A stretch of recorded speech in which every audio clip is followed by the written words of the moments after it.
Ассаламу алейкум, Бақыт ағай. Уалейкум ассалам. Қандайсыз? Біздің Қалем подкаст YouTube каналына қош келдіңіз.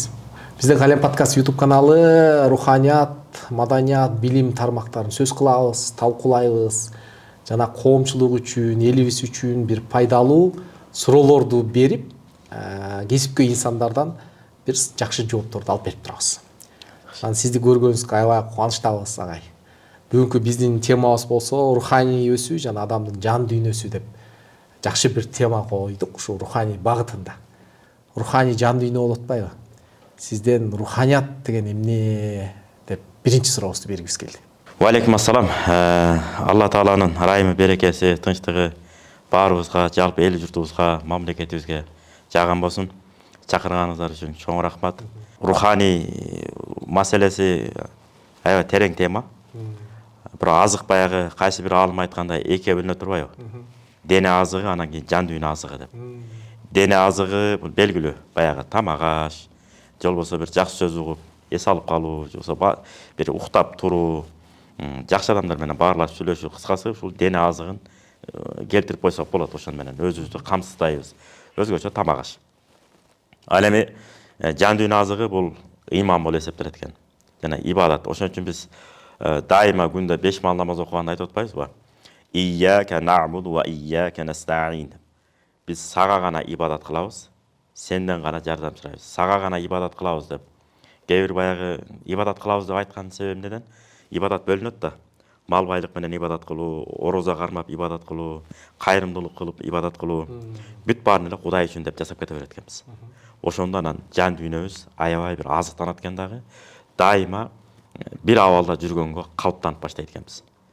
Өйдө баягы жакшы бирөө келип шыктандыруу, мотивация деп коет го, шыктандыруу берип койсо учуп кетип 7-кат асманга. Эч ким учурашпай, же болбосо эч ким кабар албай, эч ким менен баарлашпай калса, ылдый көздөй чөгүп кеткендер болуп калат го кээде. Ошо руханий азыгы толбогондуктан болуп калат экен кээде. Эң чоң бул азык Куран окуу менен, мисалы эгерде Куран окуганды билсе, Алла Таала Куранда айтат: Бисмиллахир-рахманир-рахим. Ала би зикриллахи татмаинул кулуб. Алла Тааланы эстөө менен жан дүйнө эс албайбы деп. Ибн Масуд радияллаху анху ушуну чечмелеген экен. Ай би тилаватил Куран, Куран окуу менен деп. Эмне үчүн десе, негизи эле китеп окуганда адамдын аң сезими, акылы иштеп турат экен дайыма. Ошон үчүн биздин ата-бабалар дайыма ушу сөздү айтып кетишкен. Эки сөз. Сапарыбыз карып, жолубуз тараганда, төрүбүздөн көрүбүз жакын болгондо алжыбасак экен деп. Себеби дегенде, кайсы жерге барбасак, нарк насил жөнүндө, улуу адамдар жөнүндө, жашоо жөнүндө күнүмдүк жакшы бир позитивдүү адамдын маанайын көтөргөн темаларды сөз кылсак, ошол жакшы экен негизи. Себеби дегенде, тарыхыбызга бай болуп, тарыхыбыздын маалыматын билип, ошолордой болуп биз жашайлы деп жакшы жактарын алып үйрөнбөсөк, эртеңки күнү батыш дейбизби, чыгыш дейбизби, сырткы түшүнүктөр келип биздин мээбизди толтурса, биз ошолорду ээрчип кетүү, тарыхыбызды, мамлекетибизди, тил байлык, сөз байлык, тарыхый байлыктарыбызды бат эле жок кылып коюу коркунучу бар да бул. Ошондуктан пайгамбарыбыз айткан: "Узкуру махасина маутакум". Өтүп кеткен адамдарыңардын жакшы жактарын сөз кылгыла деп. Отурган жерде сенин чоң атаңды көргөм, ал мындай киши эле, эгер мен аксакал болуп калсам да 80-90га чыккан. Сенин тайнеңди тааныйм, чоң атаңды тааныйм. Алар ушундай болгондо мен ушундай болгон. Өзгөчө баягы илгери баягы үйлөндүрүп туруп, эки кашык, эки чыны менен үйлөндүрүп, ана батаны берип узатып жүрчелек деген сөздөр көп го. Кандай гана ийгиликтер болбосун, баягы аял күйөөсүгө чогуу жеткендиктен баары кызыктуу болот экен, темалары бүтпөйт. Кыйналып турганда бир тайкеси келип, жарым кап ун берип койгон, чоң атасы келип, ит шагын берген, дагы бир жеңеси келип, башка жууркандарын кенейтип берген, кыскасы ушул сыяктуу жашоо даамдуу болот экен. Эң негизгиси ушулар жөнүндө, башынан өткөн нерселер жөнүндө сөз кылып, неберелерине, чеберелерине, ошо барган үйүнө айтып берип, сөз кылып берип отурса, жагымдуу болот экен. Демек, күнүмдүк жашоого шүгүр кылып жашаш керек турбайбы деген сыяктуу темаларды түшүнүп калат экен. Анан эми темабызга келе турган болсок, руханий бул каулу ла илаха иллаллах Мухаммад расулуллах. Бул келме келтирүү. Себеби бизде ата-бабадан жакшы сөз бар. Сен Кудайдан корккондон коркпо, Кудайдан коркпогондон корк депчи. Себеби дегенде, Кудайдан коркпогон адамга эки дүйнө бир тыйын экен да. Баары бирдей болуп калат экен. Бирөөдөн акчаны алат, алдап туруп бул жагын жайлап коет. Азыр ар кандай уюмдар деле чыгып атпайбы? Мен сени бир күндө байытам, бир айда байытам, бир жылда байытам. Мынакей деп туруп бисмиллахир-рахманир-рахим, альхамдулилля деген терминдерди айтып, кыскасы өзүн диндар көрсөтүп, ошол сыяктуу нерселерге эч качан жол бербеш керек. Ошон үчүн бул кичинекей материалдык кызыкчылык үчүн бир ыйманын жосо 5 маан намазын курал кылып колдонуп албаш керек да. Себеби бул боюнча Азирет Умар да айткан экен. Эмне деп айткан? Силерди окуган намаз менен туткан орозосу менен алдап койбосун дейт. Ким намаз окуса, демек өзү үчүн намаз окуйт, өзү үчүн орозо кармайт. А чыныгы эркекте кимди айтабыз десе, ошого аныктама берип атат. Айткан сөзү дайыма чын болот, анан аманатка кыянат кылбайт. Анан адамдардын кемчилигин көрмөксөн болуп басып кетип калат. Себеби дегенде кээ бир адамдарды көрүп атабыз го. Болгон фактын айтса да мейли го. Хейтер деп коет экен бүгүнкү күндө терминде. Отуруп алып комментарийга жатат да, аттарын өзгөртүп алат да, шуба эле жата берет. Ошондон сооп ала тургансып, же бир ийгиликке жете тургансып. Ошон үчүн бул шарият боюнча күнөө, ахиретте да жооп берет. Бул дүйнөдө да Алла Таала кайтарып коюшу эч. Айтат го, бирөөнүн абийирин сырттан ача турган болсоң, сен бекинип үйдө отурсаң, үйүңдө отурган жериңден да Алла Таала абийириңди ачып коет деп. Ошондуктан адамдардын кемчилигин көрмөксөн болуп басып кеткен сыпатка, мындайча даана эркектик сыпатка мүнөздөлгөн аракет кылышыбыз керек экен. Себеби көчөдө жашап жүргөн адамдар дагы, аялдар болсун, ким жашоосунда проблема пайда болсо, мына бул жерде 5 маал намаз окуган, түз жүргөн жакшы адам бар эле, ошого барайын, кеңеш сурайын дей турган инсанга айлансак, Кудайым берген ошол экен. Мына ошондо сырткы материалдык байлыктар менен руханий байлык экөө аралашпай, экөө өз жолу менен кетет экен. Ошон үчүн ата бабалар айтат го, байлыкты берсин, бирок куржунума берсин, бирок жан дүйнөмө бербесин дейт экен. Себеби жан дүйнөгө кирип кетип турган болсо, Кудай сактасын, өзүнүн бала чакасына, неберелерине дагы катып коюшу мүмкүн. Ошон үчүн Абу Суфьянды пайгамбарыбыз айткан экен, бул өтө катуу адам, өзүңө муктаждыгыңа жараша колдоно бер деп Абу Суфьяндын аялына айткан экен. Агай, анан ой тазалоо бул жүрөктү тазалоодун башаты дейт да. Анан адам негизи биринчи оюн кантип тазалаш керек жана башкарыш керек. Эми бул мындай туура. Алла Таала Куранда айткан: Бисмиллахир-рахманир-рахим. Афала таакилун, афала татафаккарун деп. Акылыңарды иштетпейсиңерби, ой жүгүртпөйсүңөрбү деген бир нече аяттар бар. Бул кандай маани болот? Башка да бир хадистерде келет. Жакшы, салих, түз жүргөн адамдар менен көбүрөөк баарлашкыла дейт. Ошолор менен чогулгула, жакшы жора жолдош күткүлө деген пайгамбар хадистери бар. Анан акылды пайдалуу бир маалыматтарга, тарыхый маалыматтарга далилдүү, бирок жомоктор эмес. Далилдүү тарыхый маалыматтарга, адамдын маанайын көтөргөн, сабак берген, багыт берген макал лакаптарды жаттап, нарт насил жана жашообузга, шариятка каршы келбейт да негизи нарт насилдер. Ошолорду өздөштүрө билүү, жакшы билүү. Мисалы, үйгө отурганда мейманчылык келе турган болсо, атабыз тарсорконго кол салмайынча биз кол салбайбыз да. Ата-энебиз бата кылмайынча биз турбайбыз да бата кылып. Же болбосо уруксат сурайбыз. Сизде беймарал чай ичип туруңуздар, мен шашылыш элем. Мага бата берип койсоңуздар, мен бара берсем.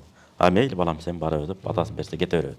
Ушуга окшогон нерселерди маалымат алуу менен, мисалы да. Анан пайдалуу китептерди көп окуу менен. Себеби бир ислам аалым айткан экен, адам баласы окуган китебине жараша ой жүгүртөт деп. Китепти көп окуган адам баары айырмаланып турат. Анан ошол мээге толо турган болсо, анча майда барак нерселерге көңүл бурбай калат экенбиз. Тескерисинче зыян бербейин деп кыракылыкка өтүп баштайт экенбиз. Себеби Алла Таала Куранда айтат го, Сулайман алейхиссаламдын окуясы, кумурска менен болгон мамилесинде. Ийиндериңерге киргиле, Сулайман алейхиссалам келип атат жоокерлери менен. Силерди байкабай тебелеп албасын дейт. Рухул Баян деген тафсирде келет, Курандын чечмесинде. Бул жерде кумурсканын окуясынын кереги деле жок болчу дейт. Бул жерде эмне үчүн мисал келтирип атат десе, мусулман деген ушунчалык кырак болуш керек, майда барак нерсени дагы байкап коюш керек. Кыракылык. Кумурсканын да жашоосуна зыян бербешин керек деп. Бүгүн кумурска эмес, килейген адамдардын жашынакай жашап аткан жашоосун талкалап койгон адамдар бар да. Экинчиден, муну кыргыз эл айткан макалда, бардыгы болот майдадан, аны байкабайт майда адам деп.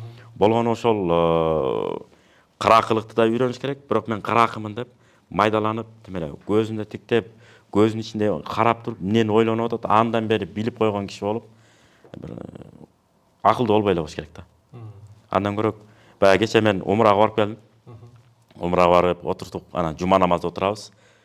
Жазиралык. Анан ошол жерден таанышып, сөздөн сөз чыгып, ара булутунан байпакка мас тартасың, тартпайсың, силерде кандай деген сөз кетип калды. Анан мен айттым, муну 4 мазхабтен кабыл албайт. Туурабы, билесиң да десем, ооба дейт. Эми кара дедим, экөөбүздүн унзур ахвалана, биздин абалды кара дедим. Биз экөөбүз байпактын айланасында жүрөбүз. Наски, байпактын. Анын астында жүрөбүз. Кытай, Америка, Россия айда жүрөт. Эл, дүйнөнүн элдери бөлөк өнүккөн өлкөлөр кайсы нерсени ойлонуп атат. Сен экөөбүз 14 кылым мурун чечилген маселени келип бүгүн дагы өнүккөн өлкөдө баары чечилип калган маселелерде келип байпактын айланасында жүрөбүз. Ошон үчүн биздин деңгээлибиз ушул, өнүкпөйбүз, өспөйбүз. Пайдалуу бир илим багыт бере турган, жан дүйнөнү байыта турган китептерди окубасак, караңгы болуп калыш бата элекен. Демек ошондон түшүндүм. Куранды түшүнүш үчүн балким ким бирөө айткандай, миңдеген китептерди окуш керек экен. Ошондо анан кийин ичиндеги сөз байлыгы күчтүү болгон адам, ой жүгүртүүсү күчтүү болгон адам, анан Курандын ичиндеги нечендеген баалуу сөздөр бар, тарыхый маалыматтар бар, анан терең ой жүгүрүп түшүнө алат экен. Анан ар ким өзүнүн эне тилин жакшы билбесе, бул шариятты деле жакшы түшүнүп кыйратпайт да. Жан дүйнөдөгү жүрөк тынчтыгына келсек, жүрөктүн мындай тынчтыгы эмне сиз үчүн? Кандай болгондо жүрөк тынч болот? Мисалы, ар ким аргасы жагынан. Кээ бири бар, үй бүлө күнүмдүк жашоодогу жоопкерчиликтер бар да. Мисалы, Алла Таала ата-энелерибиздин өмүрүн узун кылсын. Кээ бир үй бүлөлөр бар, атасы өтүп кеткен, жапасы өтүп кеткен, анан бир туугандары кошо калып калган. Ошолорду мен жайгарып алсам, жан дүйнөм тынч болуп калат эле деп, материалдык жагынан тынчсызданып аткан болушу мүмкүн. Кээ бири бар, мектепке барып келип турганга каражат таппай кыйналышы мүмкүн. Ушуларды камсыз кылып алсам баары сонун болуп калат эле деп. Айтор аргасы жагынан. Ушулардын баарына негизи кыргыздар жакшы сөзү бар. Алтын башың аман болсо, алтын аяктан суу ичесиң деп. Алтын баш аман болсо, аманчылык болсо, баардык нерсеге адам жетет экен. Болгону сабырдуулук керек, анан аракет керек экен да. Анан мен жана жогору жакта суроону аян ачпай калбадым ба? Мисалы, маймыл менен маймыл бактылуу жашап атпайбы? Гориллачы мисалы маймыл. Тим кош керек экен. Ташбака менен ташбака деле бактылуу жашап атат. Экөө жайма-жай кыймылдап кетип атат. Бирок экөө сууну көздөй жыргап кетип атат. Үйлөнүштү, жайгашты. Анан нечендеген урпактарды таратып атат алар. Бирок ташбака менен ташбака бактылуу, маймыл менен маймыл бактылуу. Кээ бир адамдардын жашоосу маймылдай, жоксо ташбакадай көрүнүшү мүмкүн. Бирок өздөрү менен өздөрү бактылуу болгондуктан биз ага эмне кылабыз? Тишпешибиз керек экен да. Эми бул теманы кайра улансак, Алла Таала Куранда мындай дейт. Бисмиллахир-рахманир-рахим. Wa min ayatihi an khalaqa lakum min anfusikum azwajan litaskunu ilayha wa ja'ala baynakum mawaddatan wa rahma. Алла Тааланын түшүргөн аяттарынан деп турганда бизге кайрылып атат. Эркектер дейт, биз айтып атат. Силер тынчтыкта жашаш үчүн аял затын тартуу кылып бердик дейт. Ин сүрөсүндө келет, ушул аят кыла улай түшүндүрмө берет да. Бисмиллахир-рахманир-рахим. Laqad khalaqnal insana fi ahsani taqwim. Чынында биз адам баласын жакшы келбетте жараттык деп. Сүйкүмдүү кылып жараттык дейт. Тафсирлерде келет, аял затын дейт, аял затын. Эркектерди өзүнө тартып туруучу кылып жараттык дейт. Аял кишиге эркек киши өзүнүн теңи үйлөнө турган болсо, эркек кишинин жан дүйнөсү тынчалат экен. Эми андан кайра аяттын улантысында айтат. Андан кийин мээримдүүлүктү бердим дейт. Андан кийин анан Куран чечмесине келет, маватта деген бул жүрөк сүйүү. Курандын чечмелеринде келет, жүрөк сүйүү деген эмне десе, бул улгайган кездеги сүйүү дептир. Улгайган кездеги сүйүү кайсы десе, эгерде элге, журтка, динге кызмат кыла турган чыгаан инсандарды, чыгаан илим-поздорду далилдеген болсо, өстүргөн болсо, өстүрүп, өзүнүн мыкты экенин далилдеген болсо, аял менен күйөөнүн сүйүүсү, ушунчалык жан дүйнөсү бири-бирине болгон тартуулуу сезими аябай күч алат экен. Ошондон анан кийин жан дүйнөсү тынчалат экен. Жаш кезиңде төрүбүздү расташыбыз керек деген мааниси ошол экен да. Жаш кезде боло берет экен. Жаштыкта берсин мээнетти, карылыкта берсин дөөлөттү деп атпайбы? Карылыкта дөөлөттү ушу жаш кезде үй бүлөгө, аял киши күйөөсүнө, күйөөсү аялына кам көрүү менен жана жакшы мамилелер жасап, жана мыкты инсандарды тарбиялаган болсо, Кудай буйрса баары жакшы болот. Мисалы, молдо десе эле биз чочуп кетип атпайбы? Пакет көтөргөн молдо деп. Анткени мында Касым Тынысанов, Жусуп Абдрахманов, Ишенал Арабаевдер деле молдо болгон. Мисалы Ишеналы Арабаев атабыздын устаты Молдо Кылыч болгон, Кочкордон чыккан. Касым Сынсана Жусуп Абдрахманов бул экөө эле айтылып жүрөт, мисалы элге белгилүү болуп калган үчүн. Анын аркасында да 30дай автономдуу областты курабыз деген лидерлер болгон. Ушулардын баары молдокелер болгон. Дини билимдерди алышкан бардыгы. Анан бирок молдокем деп мечитте отуруп дуа кылып, ибадат да кылышкан. Бирок ошондон тышкары келечекте элди кантип сактап калабыз, кийинки муунду кантип сактап калабыз деп кайраң Ишеналар атабыз, Арабаев атабыз Москвага илгерки тил менен айтканда Москвага барып окуп, анан алифбе китебин иштеп чыгып атпайбы, каалайбыз кирилл тамгасын өтөбүз биз деп. Болбосо 24-жылы эркин тоо кезинде араб тамгасы менен кыргызча маалыматтар берилген. Анан кээ бирлер чыгып атпайбы, дин мындай, анан мындай болот, баягы мындай болот, тиги болот, динибизди чаңгандар да бар. Мына көлдөн чыккан жетекеден кыйынбы ошолор? Арыстанбек Буйлаш атабыздан кыйынбы?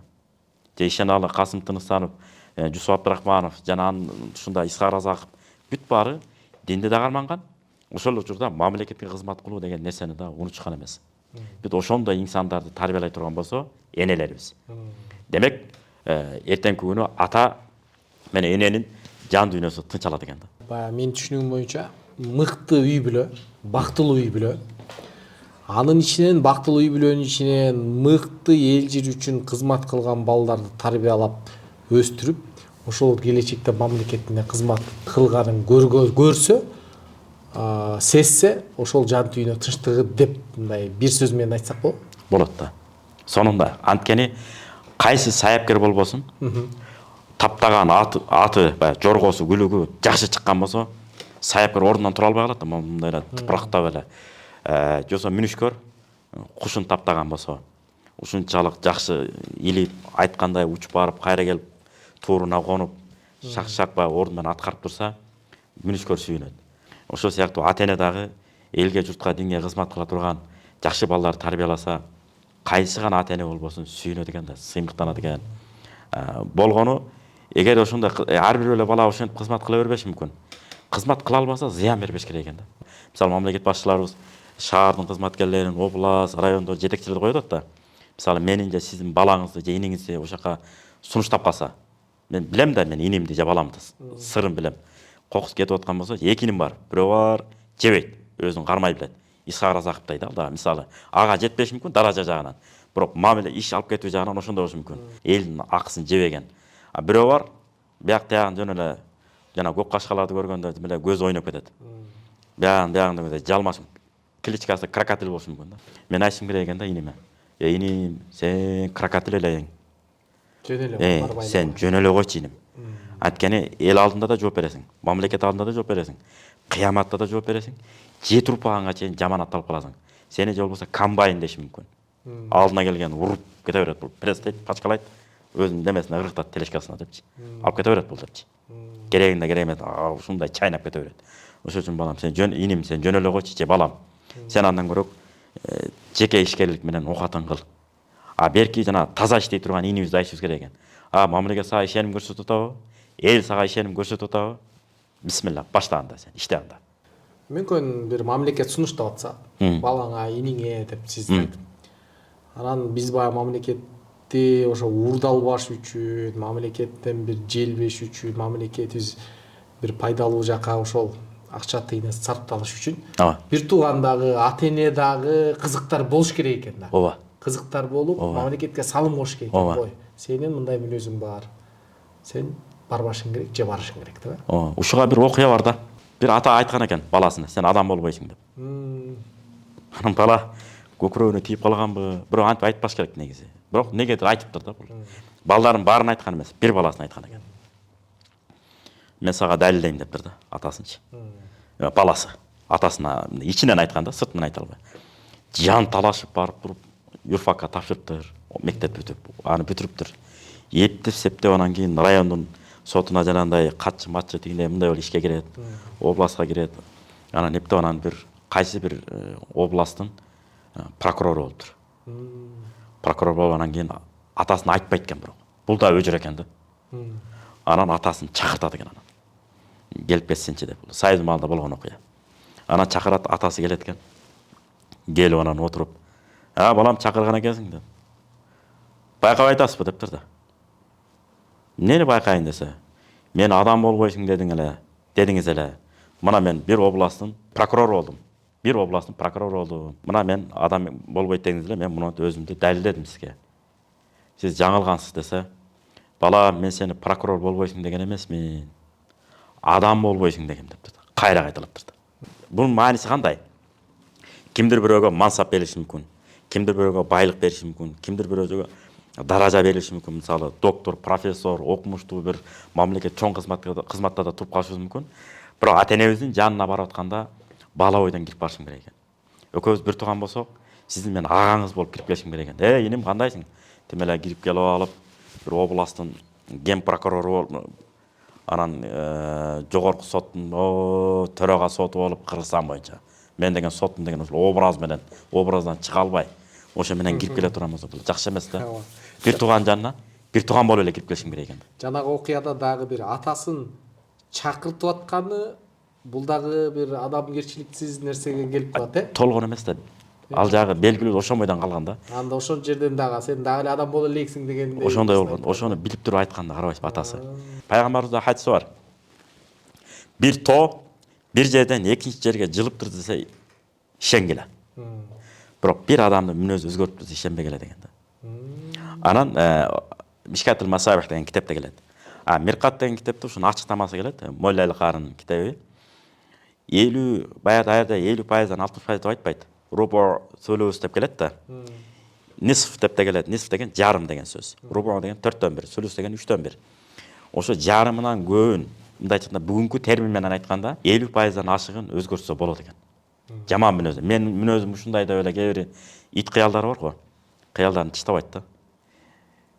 Жакшы адамдарга, жакшыга жанаш, жамандан адашып атпайбы? Ит болсок дагы жакшы адамга жабышып отуруп оңолуш керек экен да. Анткени Алла Таала Куранда айтып атпайбы? Баягы Асхабул Кахф дейт го, үңкүр ээлери. Ошол окуяда кетип атышканда ит ээрчи болот болбой. Бирөөсүнүн ити болот да. Аны кубалашат, кет дейт, кетпейт. Болбой эле ээрчи болот. Сабаса да калбайт. Тыршыл ушу кетем дейт да. Алла Таала ошо жакшы адамдардын, бейиштик адамдарды болбой жабышып ээрчиген үчүн ушул итти да бейишке чыга турган кылып койду да. Эми биз ит эмеспиз да, адамбыз да. Ошол үчүн жакшы адамдарга жабыша бериш керек экен, жана жаман мүнөздөрүбүз калыш үчүн. Жакшы адамдарга илимпоз, өнөрпоз, иши кылып барчаны жетишкен жакшы адамдарга жабыша бериш керек экен. Ошол үчүн кыргыз айтканда, акыл ошот, ырыскы жугушат. Анын ырыскысы бизге өтүп кетип калбайт. Туурайсыз да ошолорду. Муну жакшы адам экен, баласына мындай тарбия берет экен, баласын кагып, зекип уруша бербейт экен, сүйлөшөт экен. Мен деле ошентишим керек экен деген нерсеге өтөт экен да. Мына ошондуктан кыргызымда сонун макалы бар. Итиң дос болсо дос болсун, бирок досуң ит болбосун деп. Ошол үчүн досторубуз ит болбош керек экен, иттерибиз дос болсо боло берет экен. Муну эми мен ойлойм, ар бир кыргыз жок дегенде бир 100дөй макал билбесе, мен кыргызча ойлоном деп айтпай эле коюш керек. Себеби дегенде ошо макал лакаптарды жаттабагандыктан, нарт населдерди билбегендиктен батыштын жана чыгыштын психологдордун ешип кетип атышпайбы? Психология деле жакшы жагына колдонсо. Бирок өзү университетте 5 жыл же 10 жыл сабак берип туруп анан психология боюнча багыт берсе туура деп ойлойсуң да кээде. Себеби менин курсташтарым бар, бир эжеке бар, 25 жылдан бери психология илиминен сабак берет. Ошол айтат да, мен корком, мен уялам дейт. Психология боюнча багыт бергенден. Ошончо сабак берип атып дагы. Бүгүнкү күндө мен аларды жамандабайм. Болгону этияттасак дегеним да. Психология боюнча кээде бир багыт берип атып, бирөөнүн алтындай бир сонун жашап аткан жашоосун, тагдырын талкалап алышы мүмкүн. Себеби бир мисал келтирейин.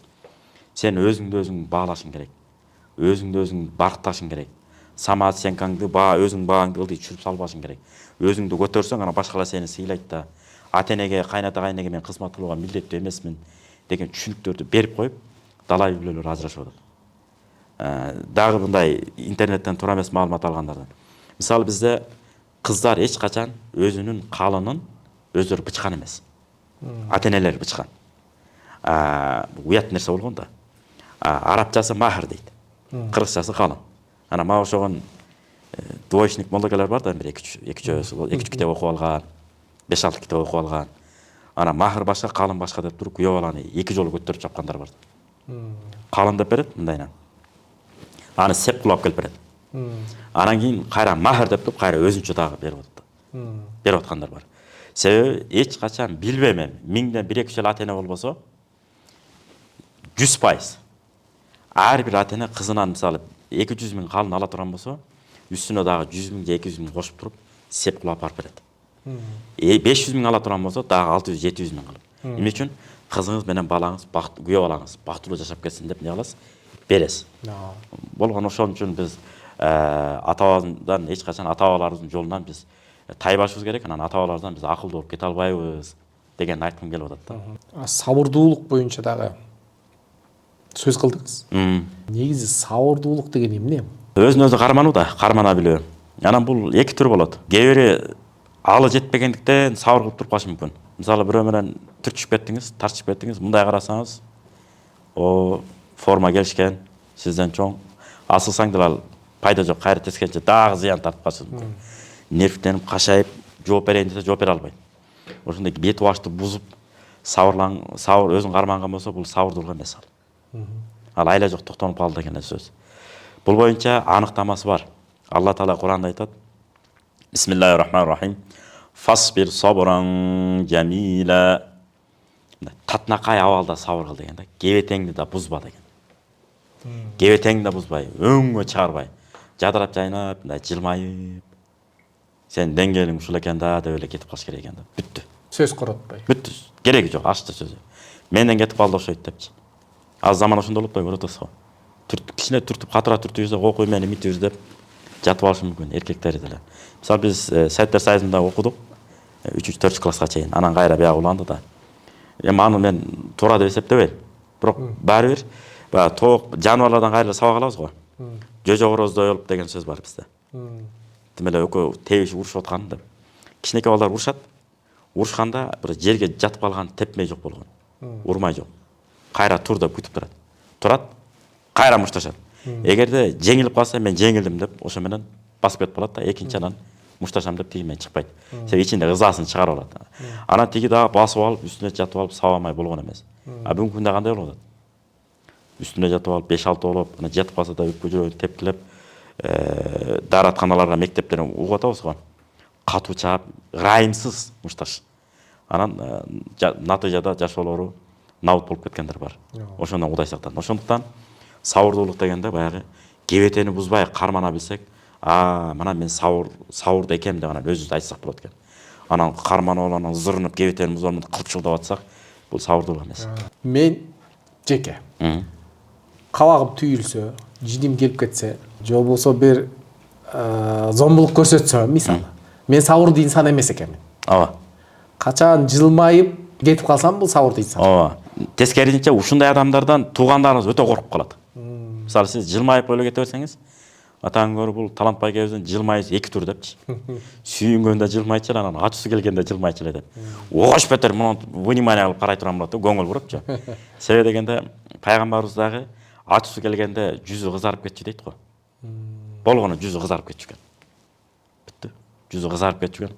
Пайгамбардын ачысы келип кетти окшойт деп анан өздөрүн карманып калыш экен да. Эчтеке үн сөз жок. Ошон үчүн анан ден соолукка да пайдалуу экен. Билал радияланхун дагы сыпаттайт го, бул бейиште мен баратканда мунун кадамы менден мурун кетип атты деп. Эмне өзгөчө амалың бар десе, Билал радияланхун экен же башка сахаба, мен атын алмаштырып атам. Кечинде жатаарда адамдардын баарын кечирип коет элем дейт. Демек, жүрөктө кек сактоону ыргытыш керек. Роттул Мухтар деген китепте келет.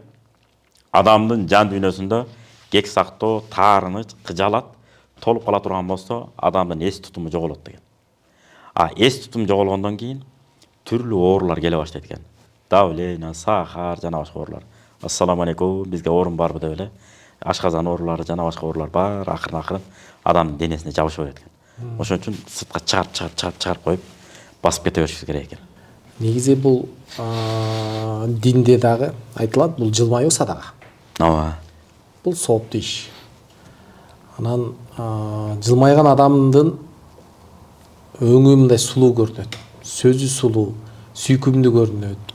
Жылмайган адам дайым мындай береке үстүндө болот, жагымдуу бир маанайда болот, эл менен мамилеси жакшы болот. Андан кийин Кудайым ал үчүн дагы соопторду берет. Биз эми ошондой жадырап жайнап, күлгөндү билбесең дүкөндү ачпа деп Жалалеттин Аруми айткан экен.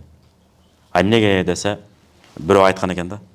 Бал сатат экен. Ушу окуя уландысында. Маснави деген китепте келет бул. Бүт маселени 2 саат менен чечип кете берген. Анан бирөөсү уксус сатат экен. Уксус саткан адамдын кардары көп экен. Ушунчалык адамдар тынбай келет экен. Бал саткан адамдыкы асел саткан, бал саткан. Анын кардары аз экен. Анан бал саткан адамдай бир кызганыч болот да, табиятта бар нерседе. Сенин сатканың уксус. Адамда сейрек колдонуучу. А менин сатканым бал. Эмнеге сенде кардарың көп да, менин кардарым аз? Десе анан уксус саткан адам айткан экен. Мен уксус сатканым менен жүзүмдү балдай кылып, жадырап жайнап адамдарга мамиле кылып, өзүмө тартып сүйлөшөм дептир. Таттуу сөздөр менен. А сен болсо сатканың бал болгону менен кебетең мен уксус окшоп, мус болуп, мистейип катып турбайсың дептир. Сүйлөгөндө да кополсуң, мамилеңден начар дейт. Айткен Алла Таала Куранда айтат да, Бисмиллахир-рахманир-рахим. Пайгамбарыбыз айтат. ولو كنت فظا غليظ القلب لانفضوا من حولك.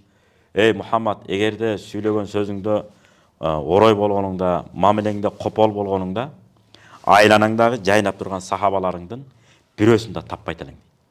Бүттүгүн сылыктык, жумшактык менен тартып алдың дейт. Ошо үчүн Хасан Басри рахматуллахи айтканда, дават сөз менен эмес, дават өзүң менен дейт. Жашооң менен. Адам ким экенин жашоо менен, мамиле менен көрсөтүш керек экен. Ошо үчүн пайгамбарыбыз айтат, "Ад-дину муамала" деп. Дин бул мамиле деп. Ким кандай экенин мамиледен билет. Баягы бунда эле кыргыз сонун айткан. Молдонун ким экенин бисмилласынан дайын деп. Кандай молдо экенин бисмилласынан эле билинип калат экен да. Ошо үчүн кеп кооз сөздү ким досун сүйлөй берет экен. Бул кооз мамиле кылыш кыйын экен да. Ошон үчүн Умар бин Абдулазиз дегенде патша өткөн го. Ошонун да керемет сөзү бар. Не бир кооз жакшы шаарлар бар. Кооз сөздөр менен, кооз ырлар менен курулбайт. Кооз эмгек менен курулат деген да. Ансары ошол мамлекетибиз өнүктүрүп өстүрө турган жаштарыбыз көп болсо экен деп Кудайдан тилейбиз. Кооз сүйлөгөн, кооз иштеген. Кооз иш кылган, кооз эмгек кылган адамдар болсо, ошолордун алтын колдору менен мамлекетибиз өнүп өсөт экен да. Анан негизи биз жылмайганда сооп болсо, башка нерселерде дагы сооп болсо, биз соопту ушул материалдык нерселерден эле издеп алдыкпы деп ойлойбуз да. Материалдык жактан дагы соопту иштеп аткарган жакшы. Сиз айткандай, кээде ошо материалдык жактан мал кел, буюм тайымдарды берип койдум. Мен эми бүттү бул жагы мага жетиштүү сооп болуп калды окшойт деп ойлоп калышы мүмкүн. Мечит салып, жол салып, көпүр оңдоп, суу чыгарып, булар аябай сонун сооп да. Бирок ошон менен бирге жана сиз айткандай бекер сооптор бар. Жылмайып койсоң. Анткени пайгамбар хадиси бар да, осуяты бар. Жылмай бул садака деген. Анан биздин эл ыр-сапты сүйгөндүктөн көбүнчө биздин ата-бабалар жана жеңи жок атабызга окшогон эч токтобой төккөн актаңдай акын деген ат койгон го. Ошондой акындарыбыз ыр-сапка да түшүргөн экен да. Мисалы, жылмай боюнча жеңи жок атабыздын мындай ыры бар экен. Айбанаттан акылдуу түлкү болот турбайбы? Адам затты жашарткан күлкү болот турбайбы деп. Күлүп жүргөндү, жадырап жайнап жүргөндү үйрөнүп алган адам жыргайт да. Жанагындай өзүнөн өзү негатив нерселер, жанагындай маанайды буза турган нерселер, баягы каар жааса, жолго мисалы суу самыр, жосо нарындын жолдоруна баягы атайын тракторлор бар го, жол тазалагыч. Ошолор келип сүрүп тазалап кеткенде биздин жылмайыбыз, жадырап жайнап турганыбыз ошолордун баарын тазалап эле кете берет экен да. Сону. Эч жаман нерсе көрүнбөйт. Бүт өзүнөн өзү жоюлуп кете берет экен ал. Өзүнөн өзү жоюлуп кетет экен да. Мисалы, от эмнени гана тазалабайт, суу эмнени гана тазалабайт. Бетибиз булганып калышы мүмкүн, колубуз булганып калышы мүмкүн. Сууга жусак тазалап кетет го. Суу тазалап кеткендей эле жылмайуу үйдөгү баягы орусча айтканда атмосфера бар го, маанай. Үйдөгү маанайды мындай шаңга бөлөп, жакшынакай абалга айлантып бере турган нерседин бири ушу жадырап жайнап, жаркырап жүрүү. Жаркырап жүрө албагандар да бар да. Баягы жарашпай калгандай болуп эле ыңгайсыздана бергендер бар. Ушу кичинекей кезинен калыптаныш керек экен да. Күлүп, жадырап жайнап, ошого калыптанып ала турган болсок, бул Кудайдын бергени. Анткени пайгамбарыбыз дайыма жылмайып жүргөн, кээде ушунчалык күлгөн, азуу тиштери көрүнүп калган дейт го. Ушунчалык ошон үчүн дагы бир кайман аттар берилген экен. Дахак деп дайыма жылмайып жүргөн адам деп. Анан кийин пайгамбар убагында бирөөнүн аты Кайгы болот. Анан угуп турган жаш сахаба болот. Сахаба деген пайгамбар менен доорлош замандаштарды айтат эмеспи? Анан айтат, ошонун аты Кайгы болгондуктан, сен атың Которо болбайсыңбы, атың Кайгы экен десе, атам ушинтип койгон, мен муну өзгөртпөйм дейт. Десе анан жанагы угуп турган жаш сахаба айтат, ушул кандай болду экен деп анан өмүр бою аңдыдым дейт жанагы кишини. Аңдып, жашоосу кайгы болгондуктан жалаң кайгы менен өттү, чындап эле деп. Мен ошондон кийин тем бердим дейт, пайгамбардын айтканы чын экен деп. Ошон үчүн бизде атка да маани беришибиз керек экен. Ошондуктан Алла Тааланын ырайымына, ийгилигине жетүү үчүн ушу жылмай менен баштасак, Кудай буйрса, баары өзүнөн өзү эле жеңил болуп кете берет. Баягы айтат го, көз коркок, кол баатыр деп. Кандай иш болбосун, кандай тапшырма болбосун, Кудай буйрса бул сонун болот, жакшы болот деп эле жадырап жайнап эле ишти алып кете берсек, баары сонун болот буйрса. Аянан жанатан бери сүйлөшкөнүбүздө сиз көбүнчөсүн баягы сөздөрүңүздөрдө макал лакапты көп кошуп атасыз да. Баягы хадистерден кошумча, баягы биздин улуттук баалуулуктардагы ата бабабыз мынтип айтканда макал лакапта. Негизи жашооңузда эң жаккан макал лакабыңыз кайсыл? Эми макалдардын баары эле жагат негизи, көп. 30-ында ора албаган, 40-ында кылыч чаба албайт деп. Жана макал аябай жагат да мага. Болор бала 15-inde баш, анан болбос бала 30-ында жаш деген. Кээ бир балдарды көрүп атам да.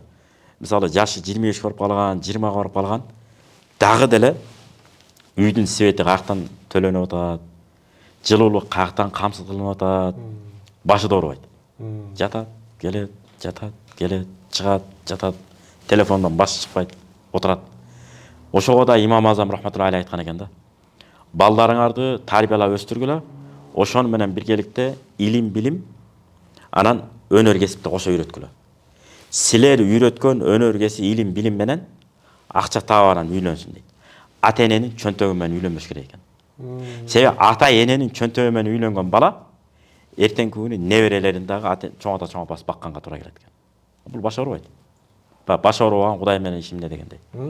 Башында отпайт экен. Ошон үчүн мына макал ушундайларга тиешелүү да. Болор бала 15-inde баш, болбос бала 30-ында жаш деп. Ошон үчүн Ибн Араби да аалым да айткан экен. Эмне деп айткан? Балдар 3 багытта тарбияласаңар балдарды деп. 7 жашка чейин эркелетип өстүргүлө. Эркелетип отуруп баланы бузуп алса болот, эркелетип отуруп зыңкыйтып алса болот. Мына мен балам чоң атасы менен чоң апасы менен учурашмайынча отурбайт деп, мисалы. Үйгө конок келсе алардын бут кийимдерин түзөп коет. Анан колун чайкамайынча тасоконго отурбайт, колун жуумайынча деп айтпаш керек. Чайкамайынча деш керек. Кээде бизде жаңыл айтып берет, сөзгө маани бербей. Келиңиздер, колуңуздарды жууп алыңыздар деп. Мына жуууда эмне колу кирбеле. А таза нерсени кайра жуусам эмне болот? Чайкоо болот. Ошон үчүн этиятташ керек. Муну ата бабабыз колдонуп келген. Келиңиздер, колуңуздарды чайкап алыңыздар деп. Ошолордун баары 7 жашында мактап отуп үйрөтөт экенбиз. Анан таанышат экен, сүрдү кетирет экенбиз. Келип туруп кичинекей идиш менен азыр эми мурункудай алюминий же темир кумгандар жок да, чөгүндөр. Пластмасса жеңил, желим кумгандар бар. Акырын алып келип колго суу куюп, мындай кылып тиктешип, сүргетет экен, адамды тике карап учурашып сүйлөшкөндө үйрөнөт экен. Ошентип айтор 7 жашка чейин мактап өстүр дейт. 14 жашка чейин кыйна дейт экен. Кыз болобу, бала болобу, бүт ишке салыш керек экен баланы. Мен балам жашан ана мына дей бербечи. Бүт жака жумша. Кээде мисалы чоң аталарыбыз өтүп кетип атпайбы айылдарда, 80ге чыккан, 90га чыккан, өзү сопоюп жалгыз барып, же аялдарыбызды эрчитип алып барып келе берет экенбиз. Ошол кезде чоңоюп калган 8 класс, 7 класс балабызды кош эрчитип бара бериш керек экен. Себеби тууган уктар менен алака алган үйрөнөт экен. Кокус биз бул дүйнөдөн жаза тартып, көз жумуп, о дүйнө сапар алып кетсек, сууга алганды, жерге бергенди бүт баарын үйрөнүп калат экен, көзү менен көрүп алат. Эгерде эчтеке көрбөсө бүттү. Эртеңки күнү молдокөн чыгарат, кантип узат, эмне кылат, анын иши болбойт экен. 14 жаштан өткөндөн кийин досуңдай мамиле кыл дейт экен. Бүт балам сен чоңоюп калдың, мындай кылалы деп атабыз, сен эмне дейсиң, кызым? Биз мондай кылалы деп атабыз, сен кандай дейсиң деп. Кыз менен баладан биз менен эсептешип калган турбайбы? Сырдашып атат. Кой, мен чоңоюп калган турбайбымы? Мен кой буга татыктуу болушум керек. Тескерисинче айтыш керек экен да. Балам, 9-класстан кийин менден идея сура, албетте сурайм, сүйүнөм, ой пикир сура, сүйүнөм. Бирок кечке эле менин оюман чыкпай мунутуп жүрүп кала турган болсоң, мен корком. демек өз алдынча ой жүгүртө ала турган бала тарбиялаган эмес турбаймынбы деп. Тескеринче мага пикир бере турган, багыт бере турган, ой пикириңди ачык жеткире турган, түрлүү жагынан маалыматка бай, мыкты бала болушун мен күткүм келет дешибиз керек экен. Муну деле атабыз сонун айтып койгон экен. Эмне деп айткан? 7 жашка чейин балаңды сыйла. 7ден кийин кыйна деген. Эмне деген сонун тарбия? Эки сөздүн ичине батырып таштаган. 7ге чейин сыйла, 7ден кийин кыйна. Болду, бүт ишке салып алдыга жыла беришибиз керек экен. Айтор, жана сөздүн башында айткандай, 100дөй макал жаттатып койсок балдарыбызга көңүлүбүз ток болсо болот экен.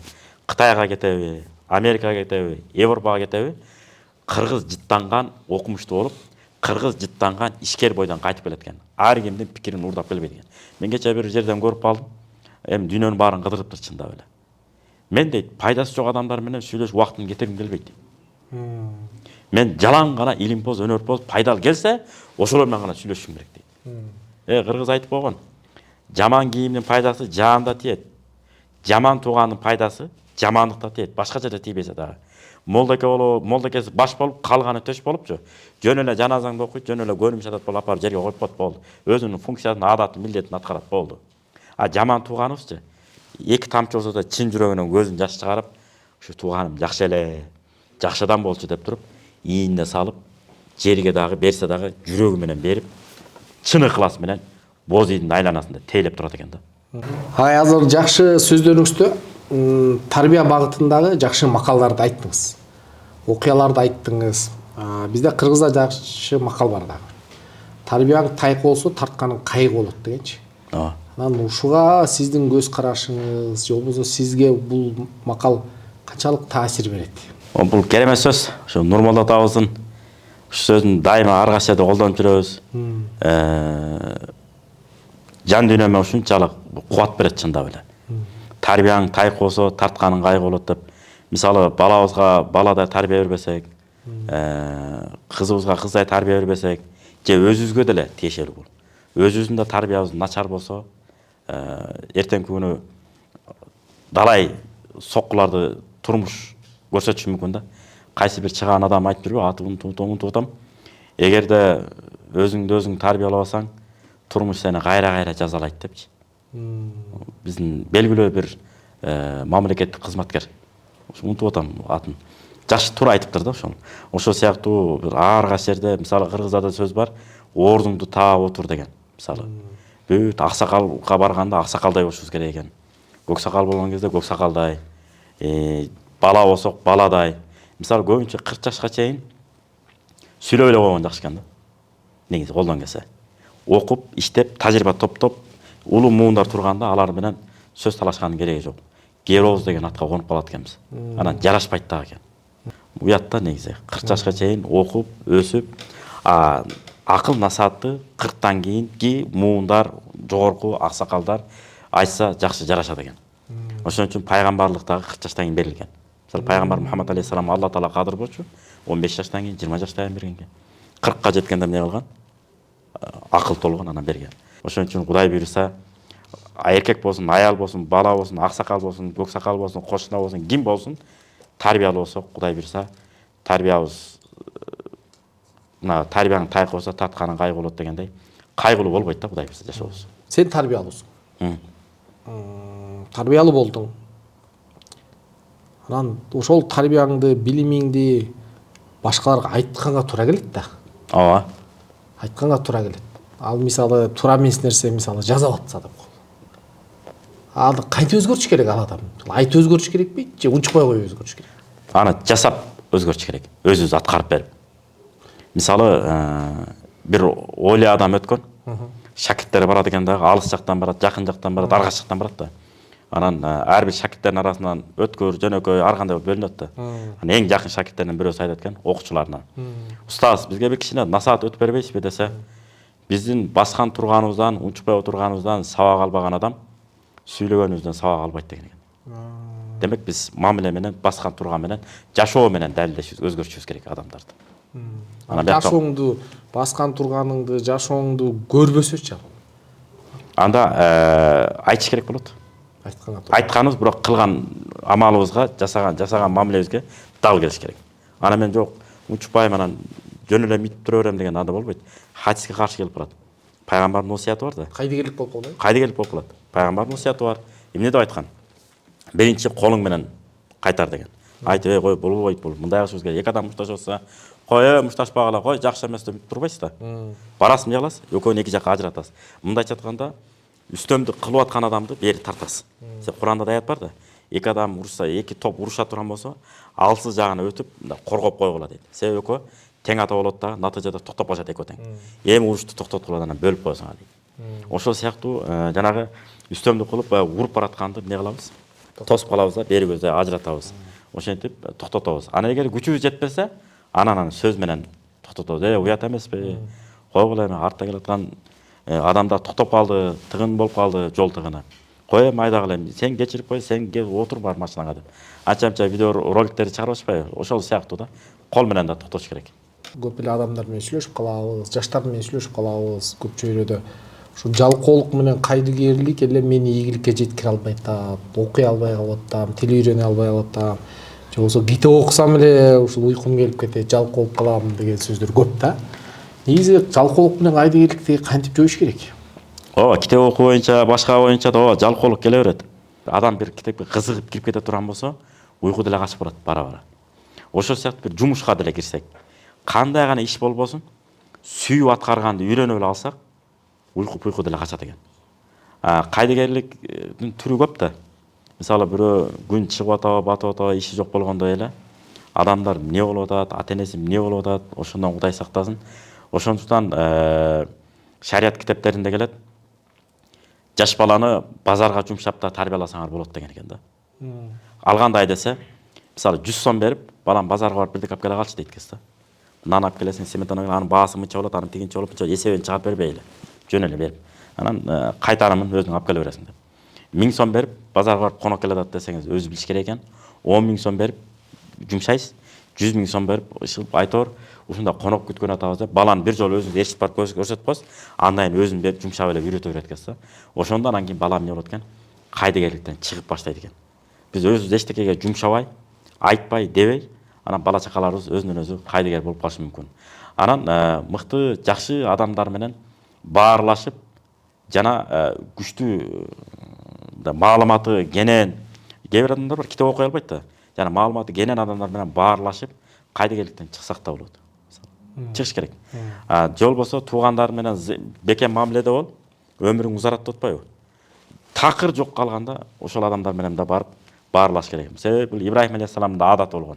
Эч качан өзү жалгыз чай ичкен эмес деп атпайбы? Сыртка чыгып алып шерик издейт экен да. Ошол үчүн жалгыз адам барып жоголот да өзү. Ошол үчүн шериктерди күтүп, бирөөлөр менен баарлашып, кыскасы жалгыз жүрбөгөнгө аракет кылсак эле, өзүнөн өзү эле Кудайым буйруса, кайдыгерликтен бат чыгабыз. Ла Тахсан дегенде китеп бар. Мен ушуну сунуштайт элем. Кайгырба деген китеп. Аябай жакшы жазылган. Анан туура эмес нерселерден качып, жакшы жакка багыт бергенге да багыт берген китептердин бири. Анан Хасан аль-Банна деген аалым киши өткөн. Ушунун да бир керемет сөзү бар. Ар бир эле аф деген итке таш ата бербе дейт. Жерде да таш калсын деген. Көрбөйсүзбү? Бул деген сөз тияка бияка көңүл бурбай алдыга жыла бер. Анан кичинекейден китеп окуганды үйрөтүп алсак эле, жакшы бир адамга багыт берген, тарых жагынан болобу, сөз байлык жагынан болобу, тарбия жагынан болобу, жакшы китептерди алып келип берип турсак, Кудай буйруса балдарыбыз кайдыгерликтен бат эле чыгат.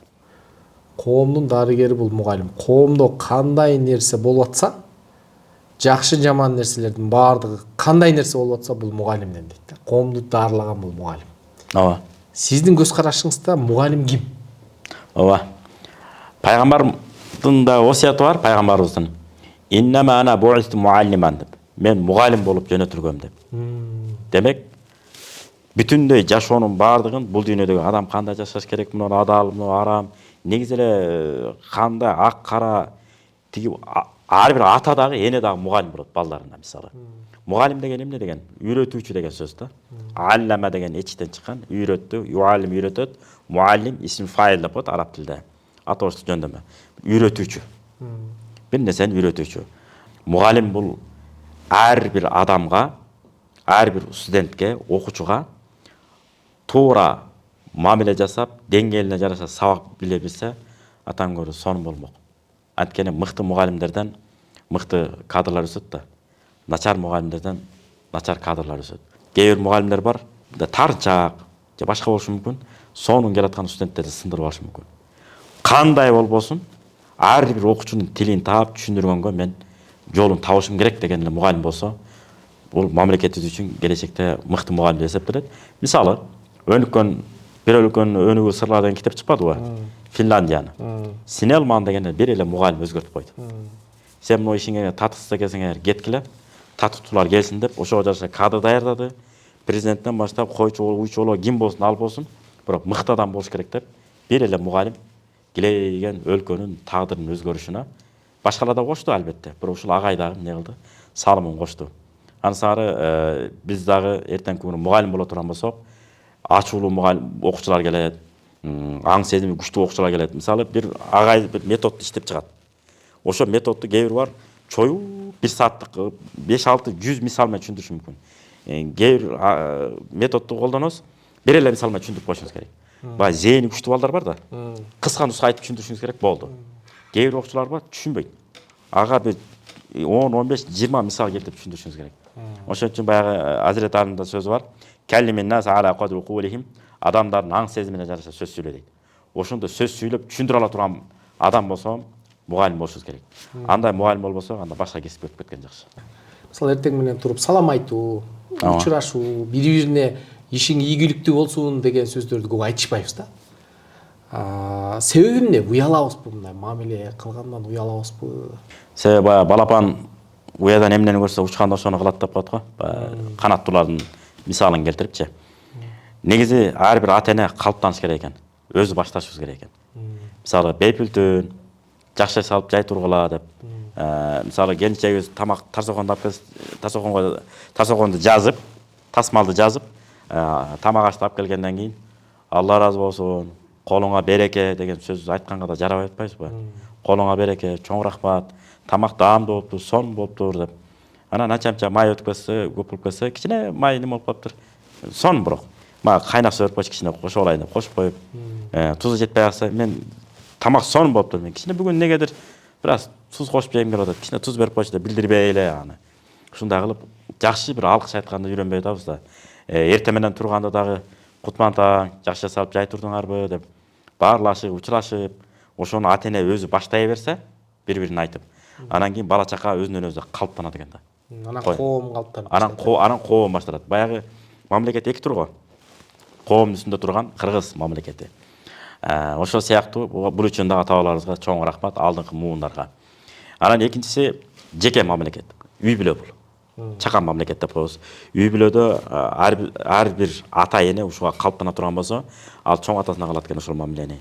Кийинкилерине кылат. Мисалы, кээде атайлаш керек экен ата эне. Бисмилла иштен айтасыз дагы, жөн эле жеп аткандай болуп коесуз. Мисалы да. Бисмилла деп жебейсизби деп балдар эскерте турган. Ушу кызым айтпаса мен унутуп калам да дайыма деп саясатташтырып. Анткени бул мындай ыкманы ким колдонгон? Жусуп алейхиссалам бир тууганын алып калыш үчүн жана анын жүгүнө бир падышанын баалуу бир буюму катып коет эмеспи? Деп алып калыш үчүн бир тууган. Ансары кээде ушундай окуяларды дагы мамилени дагы колдонуш керек болот экен.